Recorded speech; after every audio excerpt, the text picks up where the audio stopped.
even try to do what everybody else doing, just cause everybody doing what they all do. If one thing I know, I fall but I grow. I'm walking down this road of mine, this road that I go home, so am I wrong? Hi, this is Matt Leitner, and I'm here with Division I hockey player for the Mankato State Mavericks, John Paul LaFontaine. And I just want to sit here with John Paul today and see how maybe you've been affected by media in the past, and if there's ever been a time when you've had a run with the media, because I know a Division I athlete probably has a lot of run-ins with newspapers and whatnot. So has there ever been a time when you've been affected by media or a certain thing that's happened? For sure.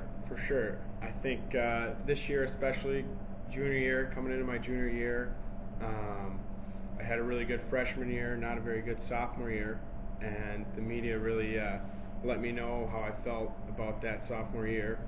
And beginning of the year, they wrote an article that was supposed to be about me and just about how I have developed as a Division I player and how things are going, but it talked all about my uncle and his career as a hockey player, and how me trying to follow his footsteps wasn't going so well. And the article really was tough because they put it out a day before the game, and my coach brought me aside and said, hey, I don't know if you've read this article. I don't think you should.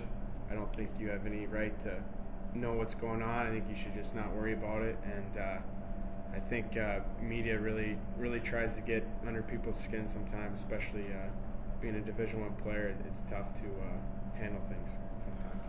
All right, one more question for you, John Paul. Has there ever been a time when you've been playing in a game and there's been an interview or something that's maybe affected you while you've been playing that certain game or that certain night? Yeah, I think playoffs sophomore year, we were playing UNO, and we won the first game, and it was the first time I got interviewed all year during a game. And they go, yeah, we haven't really interviewed you at all this year. It's the first time you've scored first in a game, blah, blah, blah. And it really affected how I played the next two periods. All right, thanks a lot for your time, John Paul. This is Matt Leitner again, and we're here today with Shane Frederick, who's a sports writer for the Mankato Free Press. So we pulled him in today just to ask a few questions and get his thoughts on the whole idea of media with sports. So Shane, how long have you been associated with media? I've been working as a sports writer since I got out of college in 1994, so coming up on 20 years. This is my second newspaper, and then in between I was at a weekly hockey publication in Minneapolis called Let's Play Hockey, which you guys might be familiar with, but I was the editor of that for 5 years before coming to Mankato. And my primary job here is the beat writer covering the Minnesota State Mavericks men's hockey team. All right. Has there ever been a time where an athlete was upset with what you wrote or voiced his opinion about something that you did that he didn't like? It's happened a handful of times, and I expect it to happen. My job as a writer, I think, as a beat writer, is to try to keep things pretty objective and pretty down the middle. But every once in a while, a player has taken issue, or a coach has taken issue with. It might be something as simple as a word choice that I used that they didn't like, that they felt implied something worse happened than it did. Sometimes they've gotten upset about a headline, which I contribute to those, but I don't necessarily write those. But I'm the one who shows up at the rink every day, so I can hear the brunt of that. But I think it's part of the game. It's part of the job, part of the give and take.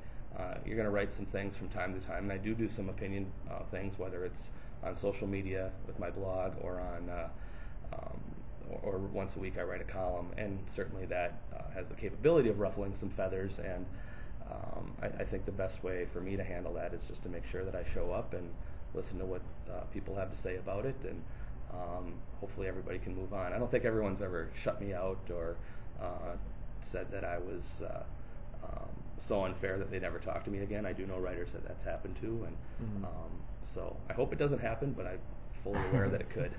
Okay, last question. Do you believe that there's enough rules or regulations in place right now to protect the athletes from unwarranted media attention or attention that maybe shouldn't be brought upon them?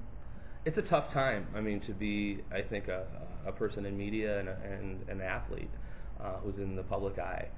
I think there really are no set rules in place. As athletes yourselves, you guys have rules. I'm sure that you have to follow team rules, but you also know that you are known people. You're not like the average student, and professional athletes are not like the average fan or the average person on the street. And sometimes some obligations go along with that. And the media, are they always fair? No. But from a media standpoint, my guidelines are that I think I need to be fair. I think I need to be honest, both as in what I'm doing, and at the end of the day, if someone doesn't like what I've done, at least I hope they would think I was fair about it. Maybe they didn't like what they did, and they didn't like that a spotlight was shown upon it. So I think that everybody could take a couple steps back, and that's my personal opinion, and kind of look at things a little bit and think about decisions they make before they rip somebody and put it on Twitter, or before they decide that something's really newsworthy when it might not be.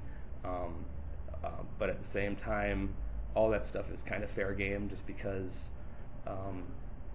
people want to see athletes. They want to know who they are, they want to know what they're about, and they want to see what kind of people they are, and not just get a one-sided version of that story. They want to see the real thing. So I think that, again, just to reiterate, I would say that I don't know if there needs to be more rules, but there certainly needs to be more just stop and count to 10, looking around and make sure that what people are doing are the right thing. And I think that goes that cuts on both sides of it. Okay. Thank you for your time. Hey, no problem, guys.